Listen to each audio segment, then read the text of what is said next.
The benzodiazepines belong to a group of drugs called selective hypnotic drugs, and we'll get into that a little bit more. But some interesting facts about benzos, or some facts about benzos, is that the benzodiazepines are selective central nervous system depressant activity. So they possess sort of selective activity in terms of inhibiting neuronal activity in the central nervous system. The benzodiazepines work by enhancing the effect of a neurotransmitter called gamma-aminobutyric acid, or GABA as we like to refer to it. GABA is an inhibitory neurotransmitter. Basically what an inhibitory neurotransmitter does is it prevents the transmission of electrical impulses between neurons. Interesting fact, there are about 94 million prescriptions written for benzodiazepines annually in the United States. That translates down to approximately 1 prescription for benzodiazepines for every 4 people who are living in the United States. And if we do a little bit additional math, if each prescription costs $12 to fill, then the annual revenue or the annual cost of benzodiazepines is in excess of $1 billion annually. So there's a huge economic impact of the benzodiazepines here in the United States. And if you multiply that by all the other nations, the annual international revenue is huge, absolutely huge. The benzodiazepines are classified as Schedule 4 drugs under the Controlled Substances Act of 1960, which means that there are restrictions on prescribing of the medications. And all the benzos in the United States are available only by prescription. Now I want to talk a little bit about the history of benzodiazepines. Benzodiazepines have a very, very interesting history. And in the late 1950s, there was a pharmacologist working at Hoffman LaRoche, and he had sort of serendipitously synthesized some drugs, which turned out a drug that turned out to be chlordiazepoxide, which we now recognize as Librium. He had synthesized this drug and did some animal experiments on it, and found that it had some very, very interesting sedative properties. So they investigated it further, and I'm not going to go into all the details of it, but chlordiazepoxide was released in the United States in 1960 as Librium. It was followed very shortly in 1963, 3 years later, by the release of diazepam, which most people recognize diazepam as Valium, the proprietary name for diazepam. The benzodiazepines, Librium and Valium, just had a very, very big following. It was welcomed as sedative hypnotic drugs. And in the pharmacology course I took while I was in graduate school, this was in the late 60s, I don't remember exactly when it was, but the professor said that Hoffman LaRoche, who still had the patent on Valium, their net profit in the late 60s, early 70s, just from the sales of Valium alone, was on the order of $5 million, which was a huge amount of money. Even in 1970 dollars would be a huge amount of money. But that translated into over $1 billion in net profits from the sales of one drug only. And in the late 60s, early 70s, Hoffman LaRoche still had the patent on Valium, so that there were no generic drugs available. Well, due to the success of Librium and Valium, other pharmaceutical houses were also interested in getting into the ball game, and so there was a series of other benzodiazepines that were synthesized and quickly made it into the marketplace, not only in the United States, but also across the world. The next benzodiazepine to appear on the scene was in 1970 with the introduction of flurazepam, which goes by the brand name of Dalmane. Flurazepam is primarily used as a sleeping aid, treatment insomnia. It was followed very closely in 1975 by clonazepam or Klonopin. Clonazepam is used as an anti-anxiety medication as well as an anti-seizure medication.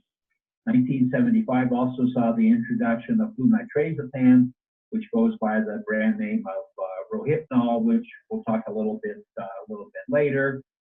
1976 saw the introduction of Dazzling, goes by the brand name of Versed. This is a very, very short-acting benzodiazepine. It was followed by lorazepam in 1977. 1981 saw the appearance of alprazolam. In 1982 saw the appearance of triazolam, goes by the brand name of Halcyon. So the benzodiazepines had a very, very interesting history. They've been around for almost 60 years in the United States. They've had a big following, and they've been very, very successful group of drugs.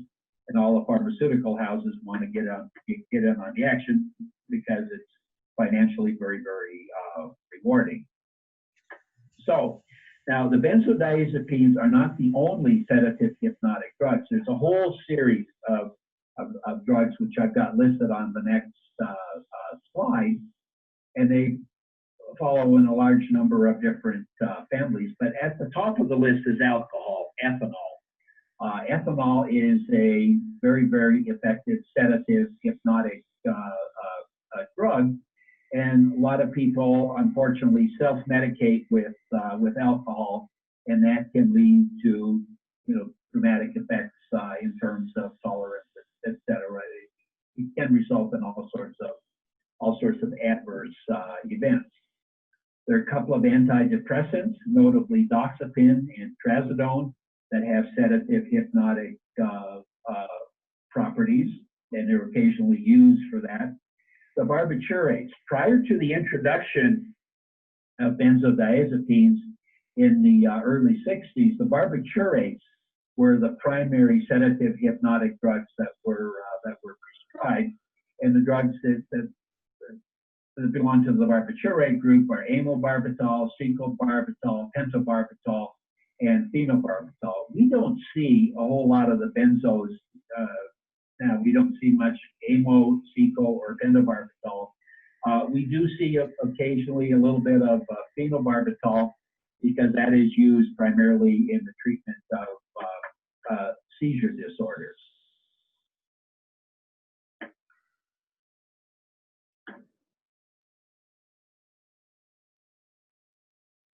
Okay, continuing on with the sedative hypnotic drugs, then we come to the benzodiazepine group. And currently in the United States, there are 15 benzodiazepines that are basically legal drugs that have been approved by the FDA for use and sale in the United States. And I'll just list them rather quickly. There's diazepam, Valium, alprazolam, Xanax, lorazepam, Ativan, oxazepam, Cirex, temazepam, Restoril, clonazepam, Klonopin, Dazzling, Versed, lorazepam, Dalmane, triazolam, Halcyon,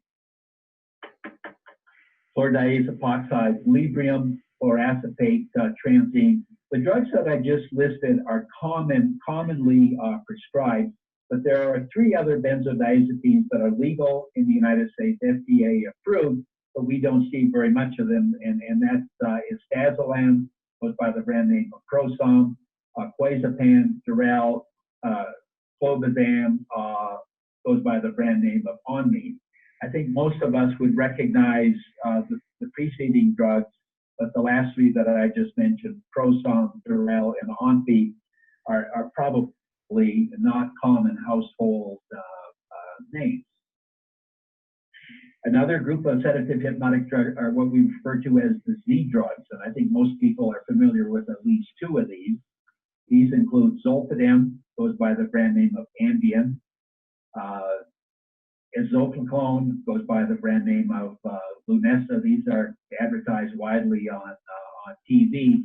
There's another Z drug, Zalpalon, which goes by the brand name of Sonata, which we don't hear of as much as we do some of the other medications. But if we go historically and look at the next slide, there are a bunch of other sedative hypnotic drugs that have been used in the past, not so much anymore. Buspirone goes by the brand name of Buspar. There's a drug called chlorohydrate. If anyone has ever watches old gangster movies from the 40s and the 50s, every now and then you hear about slipping a Mickey Finn on someone's drink as a sedative, as knockout drops. Mickey Finn is chlorohydrate. Interestingly enough, a couple of months ago, I asked pharmacists at Walgreens if they had chlorohydrate on their formulary. He sort of looked at me kind of in a strange way. What am I talking about? He said, I've never heard of that particular drug. He went back and he checked his formulary, and chlorohydrate was not on the Walgreens formulary. So it's an old drug, has some historical perspective out of the old gangster movie, and obviously is not used today. So other benzodiazepines, other sedative hypnotics are glutethimide, hydroxyvisine. We still see a little bit of this. It goes by the brand name of Vistaril. Meprobamate, which goes by the brand name of Miltown. Meprobamate, interesting enough, is one of the metabolites of chlorisoprodol, which is used as a muscle relaxant. Paraldehyde, another sedative hypnotic drug. And propofol, the drug that was made very famous by Michael Jackson, goes by the name of dipriprovan. Then there's a fairly recent sedative hypnotic drug called Ramelton.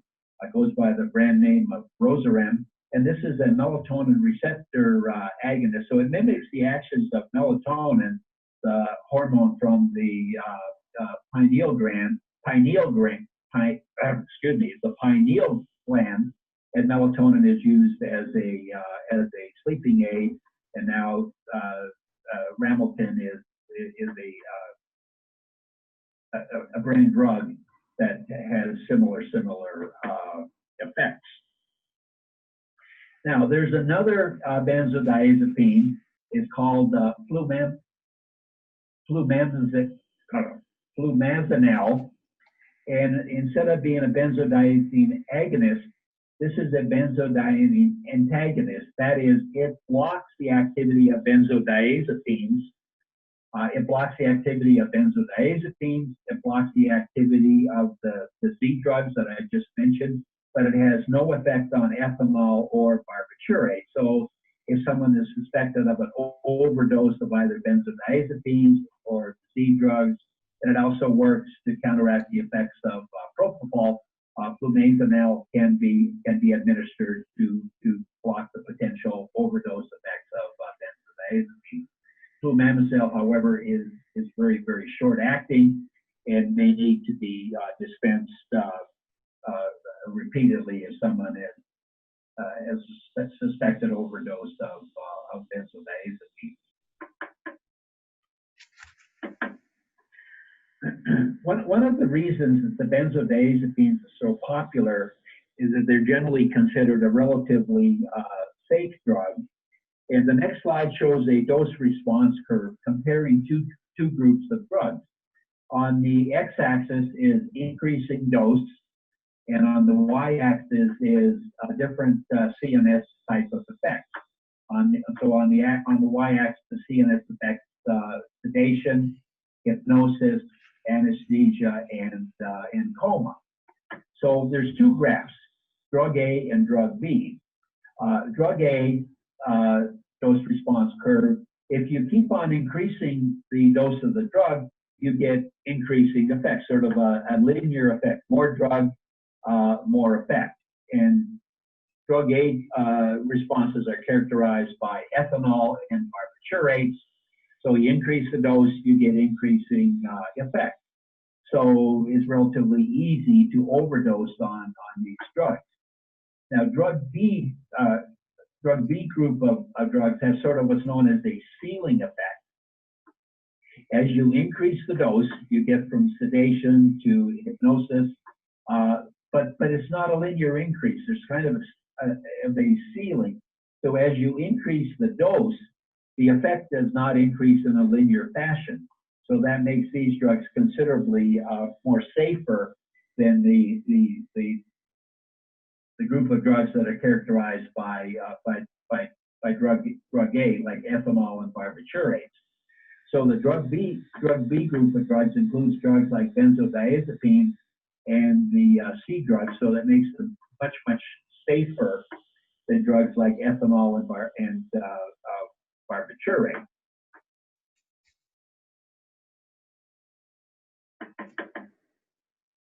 So let's switch gears a little bit and let's look a little bit at the pharmacology of the benzodiazepines, or what's known as sedative hypnotic class of drugs.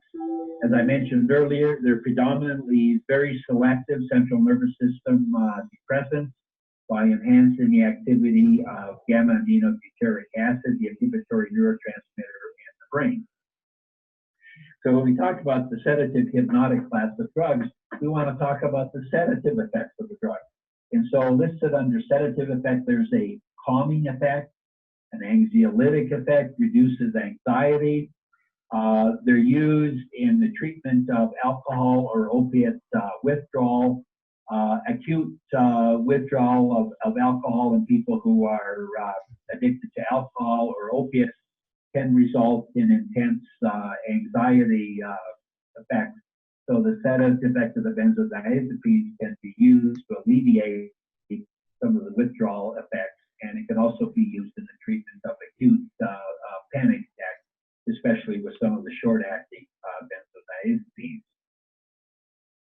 The hypnotic effect of the benzodiazepines refers to the ability to produce drowsiness and induce sleep. And some of the benzodiazepines are used predominantly to treat insomnia. Now, if we look at some of the other effects on the next slide, there is also an anesthetic effect to the benzodiazepines, and they're often used as an adjunct with other anesthetic effects, especially in the induction of anesthesia. The drugs that are used, they have a rapid onset, very short duration of action, and so they would be used as initial anesthetic agent, or will be considered as a pre-anesthetic agent. So the short-acting benzodiazepines like Dazzling and lorazepam are often used for this effect. And they also have an amnesic effect. That means you forget about the effects of that. So the benzodiazepines, like the short-acting, like Versed, lorazepam, are often used in office procedures like endoscopy or colonoscopy procedures as a pre-anesthetic agent. So individuals who have these procedures performed on them essentially do not remember having the procedure done on them. And for something like a colonoscopy, which is not an entirely pleasant procedure, treatment with something like Versed, the individual forgets about the procedure actually being performed on them. And some of the benzodiazepines are also used for their anti-seizure effect, like clonazepam or Klonopin. It is often used in the treatment of certain seizure disorders because these drugs can inhibit central nervous system elliptiform electrical activity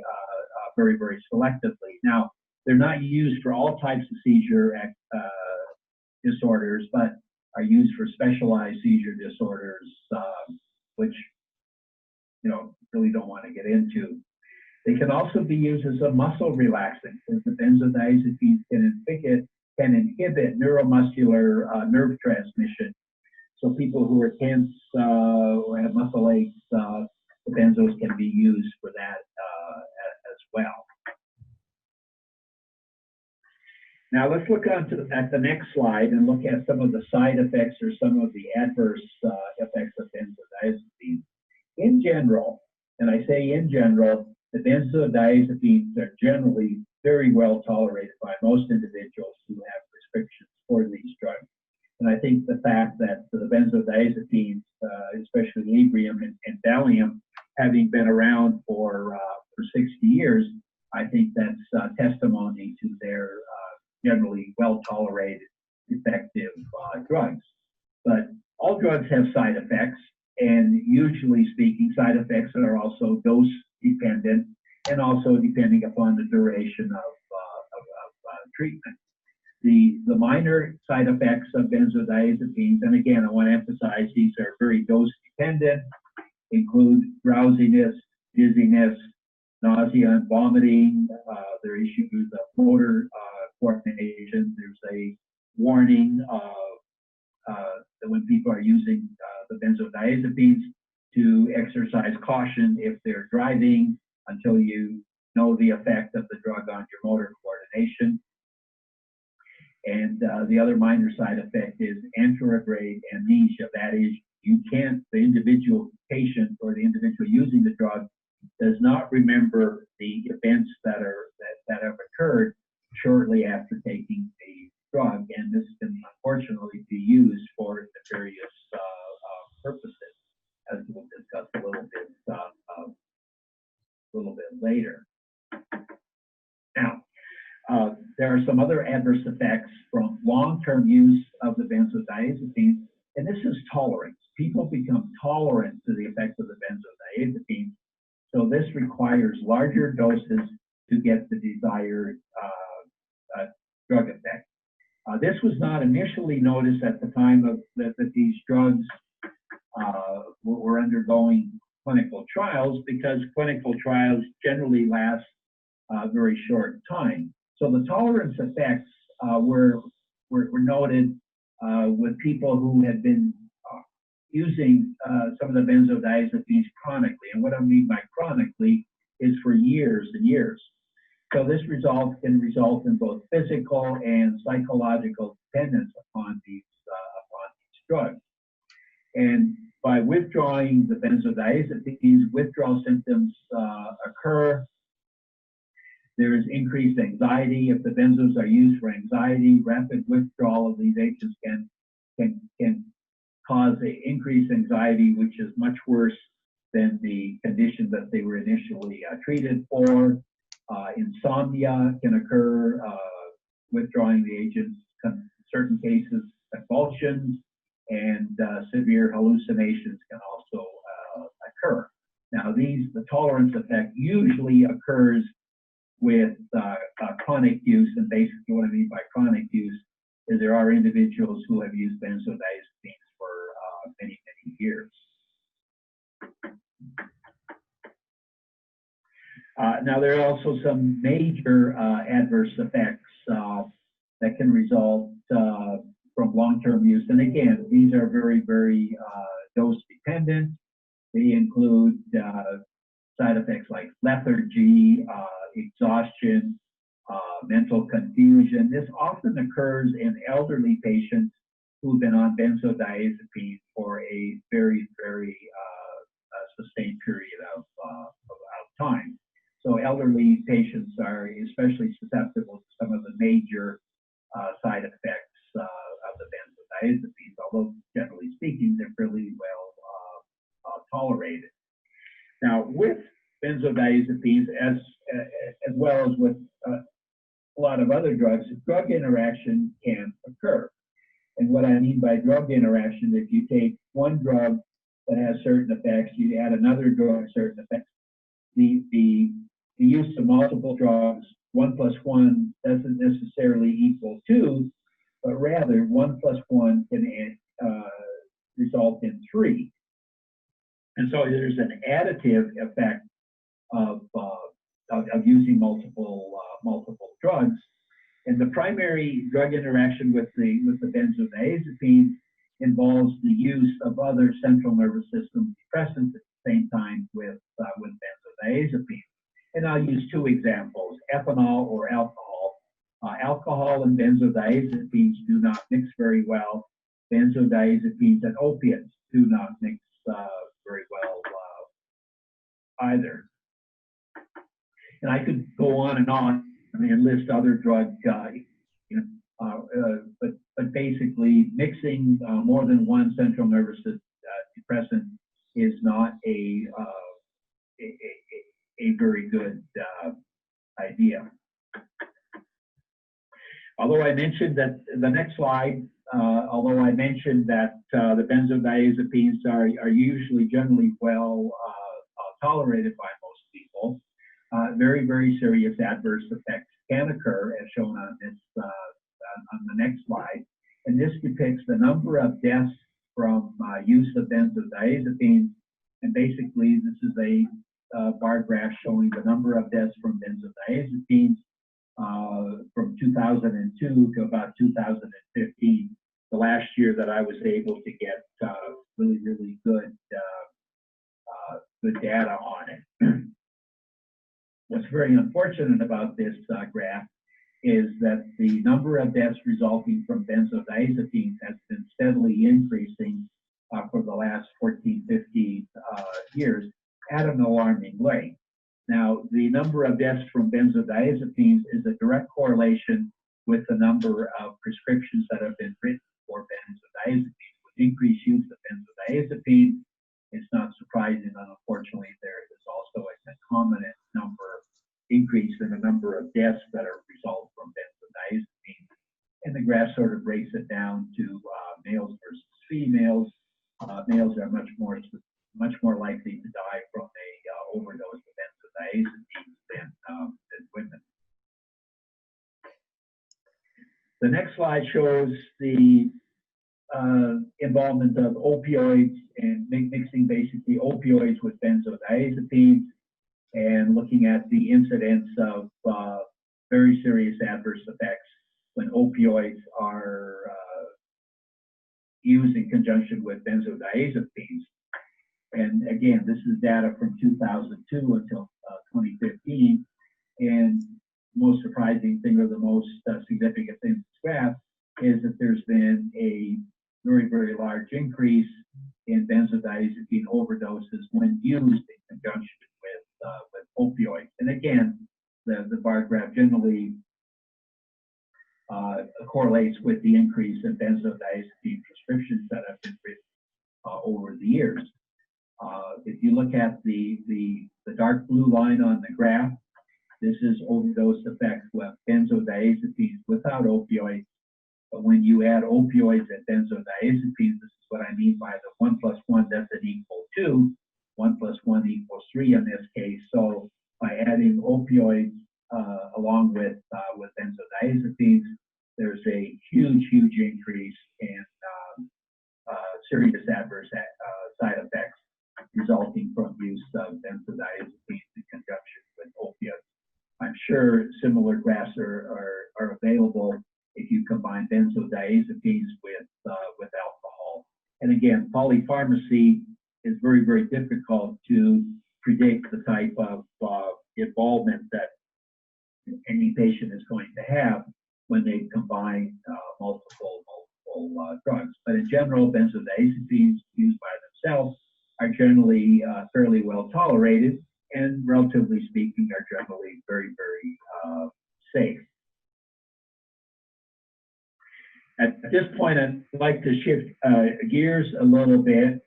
The next slide breaks down the benzodiazepines into long-acting drugs, intermediate-acting drugs, and short-acting drugs.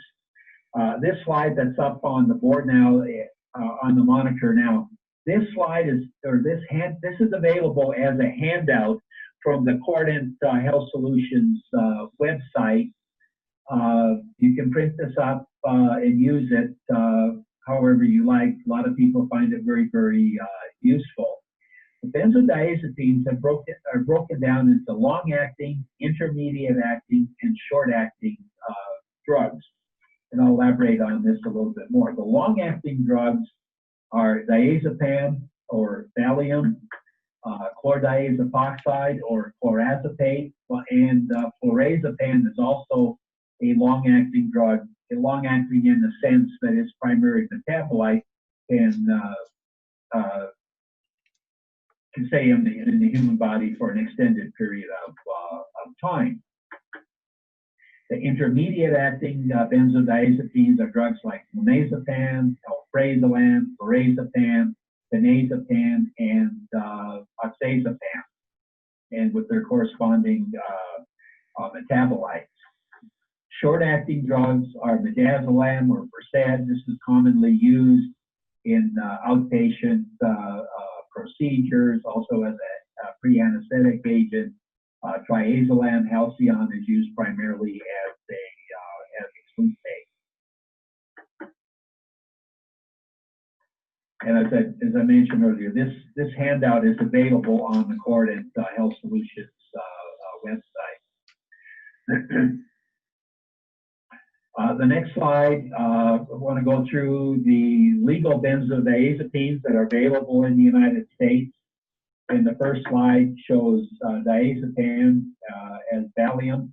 And I want to also describe the primary metabolites of these drugs. And these are the metabolites that we're actually looking for when we do testing for the benzodiazepine. So diazepam, the three metabolites of diazepam, and they're all pharmacologically active, are nordiazepam, oxazepam, and tenazepam, which are actually drugs unto themselves as well.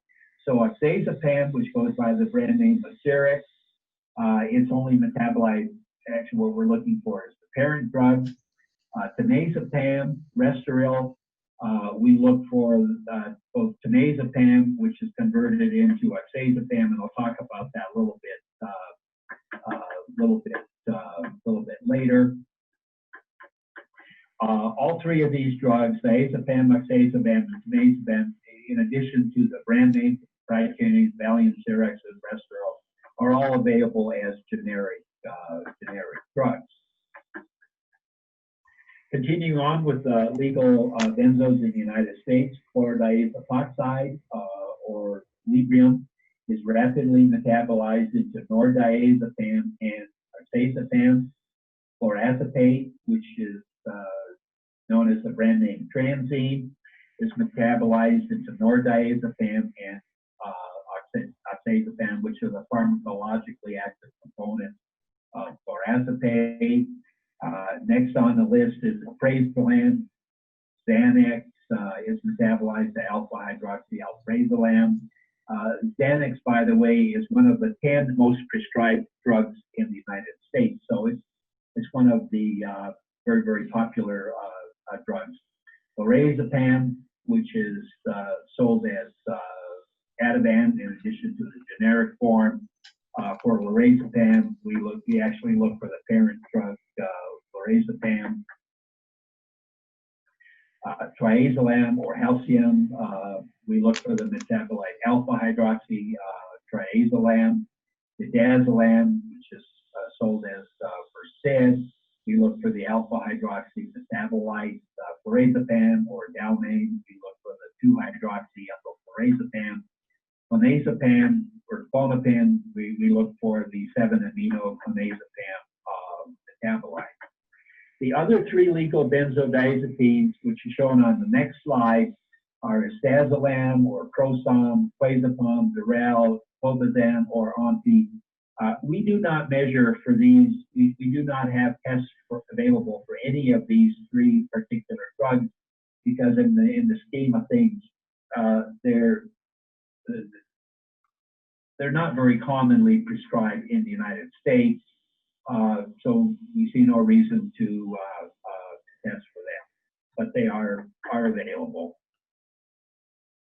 Now, there are a couple of illegal benzodiazepines which are available in the United States, and I've got that depicted on the next slide. The first drug I've got listed is flunitrazepam, which goes by the brand name of Rohypnol. This is known as the date rape drug. The metabolite of Rohypnol is 7-amino-flunitrazepam. Flunitrazepam, it's illegal in the United States, but it is readily available, at least in Western European countries and other countries. It's a relatively short-acting benzodiazepine. It's often spiked into drinks of unsuspecting individuals. They fall asleep. It's also talked about the anterograde amnesic effects. People forget when they ingest Rohypnol, they forget what happens to them. So this can be used for nefarious purposes. There's another benzodiazepine called Phenazepam. Again, it's not available in the United States. It was developed in Russia, a very popular benzodiazepine in Russia, but it's been found that it's been spiked into some synthetic cannabinoids or spice products in New Zealand. So occasionally it does show up in the United States. Another drug is etazolam, which I've got listed on the next page. This is a benzodiazepine that's readily available in Western Europe and other parts of the world. Its primarily indication for use is in treatment of insomnia, although it does have anxiolytic, anticonvulsive, hypnotic, sedative, and muscle relaxant properties as well. Etazolam is not approved for use in the United States by the FDA. However, it's not a controlled substance according to the DEA. So even though it's not approved, it's not necessarily an illegal drug in the United States. However, a few states, Alabama, Arkansas, Florida, Mississippi, Virginia, Texas, Louisiana, Georgia, and Arizona, where I happen to live in Indiana, have actually put it on their schedule. So basically it's illegal in the states that I just mentioned. But if you go and look on the internet, it's available by the internet, and the people who sell this will basically ship it to any place. As long as you pay the fees, they will ship it to wherever you reside. And I think one of the synonyms for etazolam is a happy drug. Where that comes from, I'm not entirely sure. Well, let's shift our attention a little bit to benzodiazepine metabolism, which I've got listed on the next slide. This looks like a complicated slide, but it really isn't. This is looking at the metabolism of diazepam or Valium and the other drugs, chlordiazepoxide and chloracetate. Let's look at the upper left-hand corner. Chlordiazepoxide or Librium or chloracetate can basically be considered as prodrugs.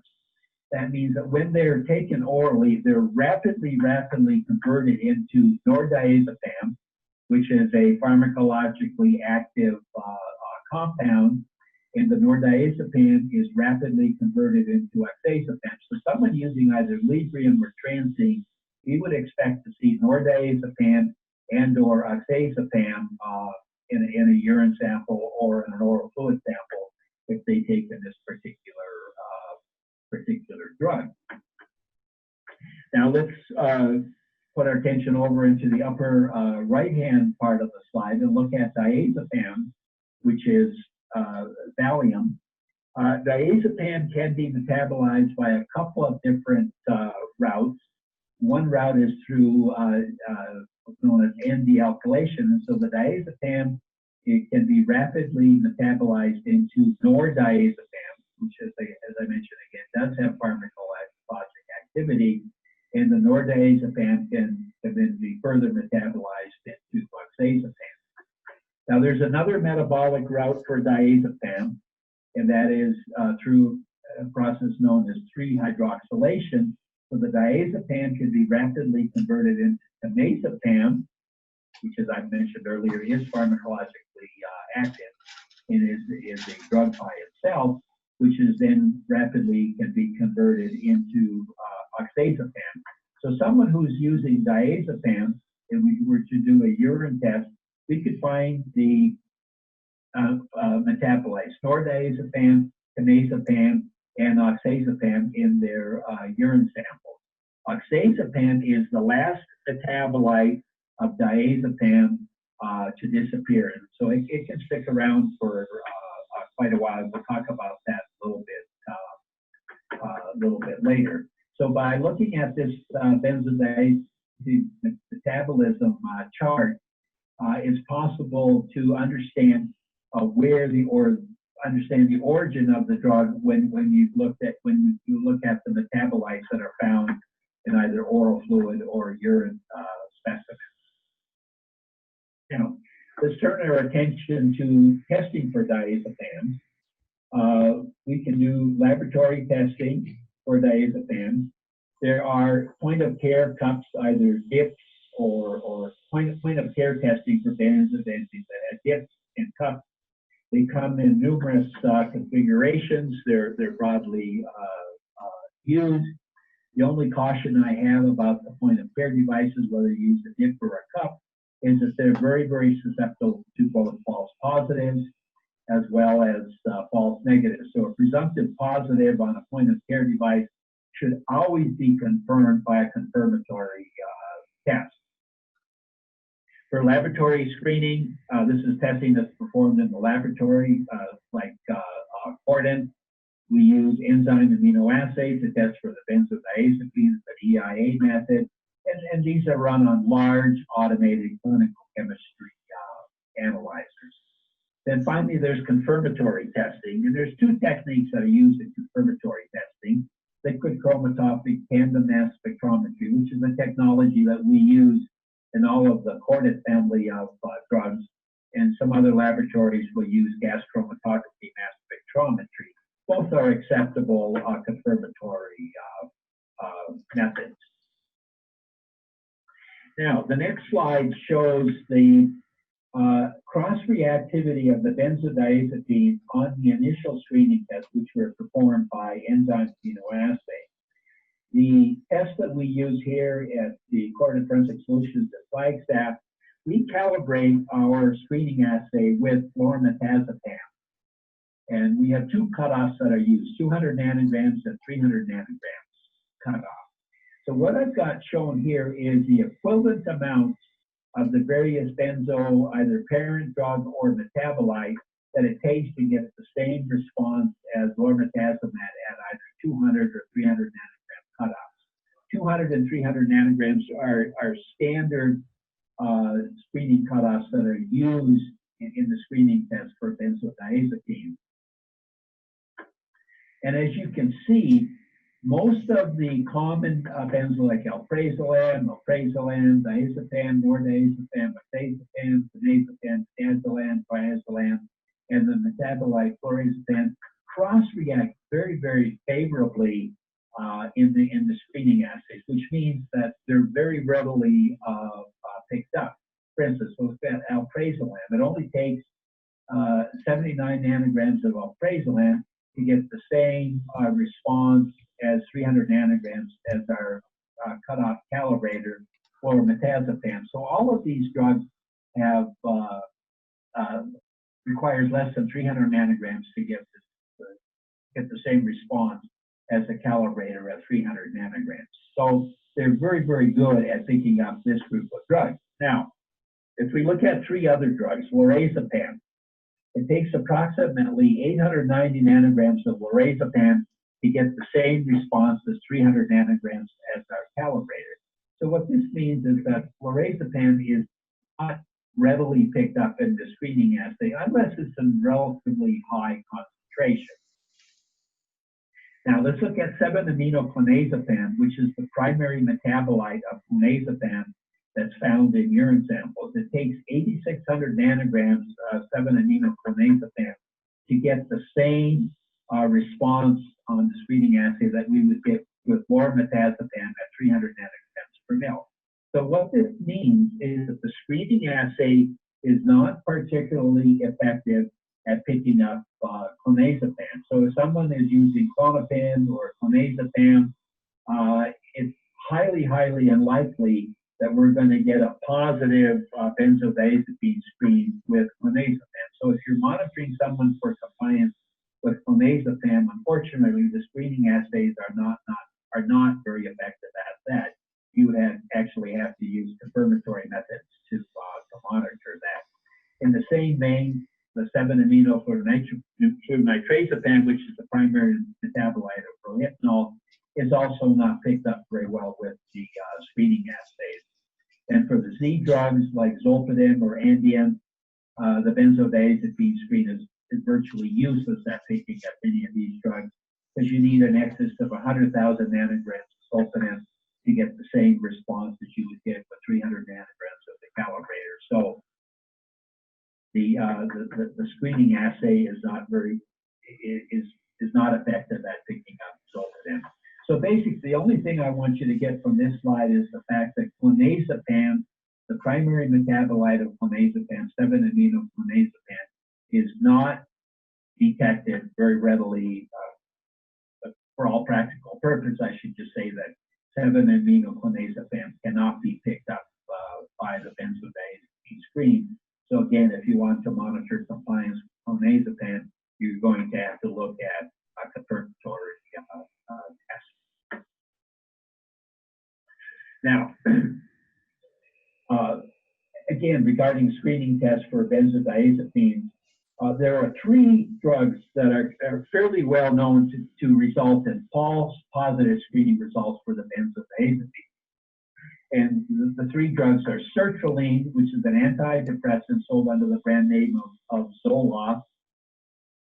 So someone who's using Zoloft and not using any of the benzos, quite often the benzodiazepine screen will come back being presumptive positive, and it can be a false positive caused by sertraline.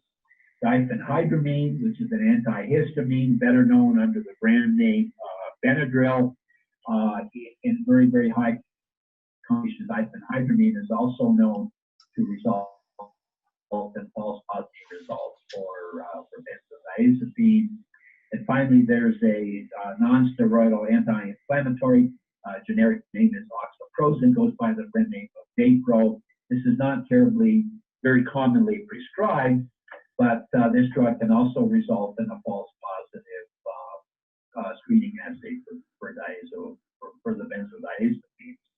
The only point I want to make on this is that whenever you get a presumptive positive screening result for benzodiazepines, you should always follow up by confirmatory testing, either using LC-MS or using GC-MS. Now, let's look at the next slide, and this slide depicts confirmatory test results. So if you perform confirmatory testing on a urine specimen or an oral fluid specimen, and if the test results come back positive for nordiazepam, tenazepam, and oxazepam, the most likely drug that's causing those 3 drugs to show up is diazepam. And if you go back and look at the benzodiazepine metabolism chart that I looked at a few slides ago, you can see that diazepam is metabolized to nordiazepam, which ultimately results in oxazepam formation. The alternative pathway is tenazepam going to oxazepam. So the presence of nordiazepam, tenazepam, and oxazepam almost always is due to use of diazepam or Valium. Now, if the confirmatory results come back for nordiazepam and oxazepam, the most likely reason for these test results is someone is using chlordiazepoxide and chlorazepate, Librium, and Transate. Alternatively, if the confirmatory test results come back positive for oxazepam and tenazepam, this is primarily probably use of diazepam or tenazepam. If you remember, diazepam is metabolized to both tenazepam and oxazepam, and tenazepam is metabolized to oxazepam. Now, if your confirmatory test results only come back positive for oxazepam, it's very, very difficult to determine exactly what drug was used, because oxazepam is the end metabolite of use of diazepam, tenazepam, oxazepam, chlordiazepoxide, and chlorazepate. So the presence of oxazepam is very, very difficult to determine exactly what the source of that particular metabolite is. again, the next slide, what I want to show on this next slide is the window of detection. It's over on the left-hand, extreme right-hand column. And again, this chart is also available on the Cordant Health Solutions website. You can download it along with the other chart that I showed. But what I want to look at on this slide is in the extreme right-hand column, the window of detection. And this is approximate. It depends upon individual metabolism, and depends on the dosage of the drug, and it depends upon on how long the drug has been used. But diazepam, Valium, the nordiazepam and temazepam metabolites can be detected in a urine sample for approximately 3 to 5 days. Oxazepam can be detected for up to 2 to 3 weeks with chronic heavy use of Valium. So it can stick around for a long time because diazepam can actually be stored in adipose tissue. Someone using Librium, the metabolites nordiazepam and oxazepam can be detected for about 3 to 5 days. Same thing with transine, 3 to 5 days. Flurazepam, the primary metabolite, can be detected for up to 2 weeks after use. Looking at the intermediate-acting drugs, these would be drugs like prazolam, diazepam, methazepam, tenazepam, clonopin. These can be detected for primarily 3 to 5 days. Now, if you look at oxazepam, if oxazepam is used by a cell or if tenazepam is used, then the oxazepam the window of detection is relatively short, 3 to 5 days. But if the oxazepam is a metabolite diazepam, it can actually be detected in urine for up to 2 to 3 weeks with chronic use. So one has to be a little bit careful interpreting these results. The other intermediate-acting drugs, Dazzling, clonazepam, and clonazepam, as I mentioned earlier, these are not major players in the United States, so we do not test for them in our laboratories. The short-acting benzos like midazolam and triazolam, their window of detection is relatively short, roughly on the order of 24 to 48 hours. Again, I want to mention that these window of detection times that I've got are proximate and vary on individual metabolism and also on the length of time that the drugs have been used, and also a little bit on the dosage of the drug that has been used. The last thing I want to talk about are designer benzodiazepines. There are a number of designer diazepines that are available on the street. They're available through the internet. And most of the designer benzodiazepines are drugs that were tested, synthesized by the large pharmaceutical houses. They're always looking for newer, better drugs that they can patent, have an exclusive rights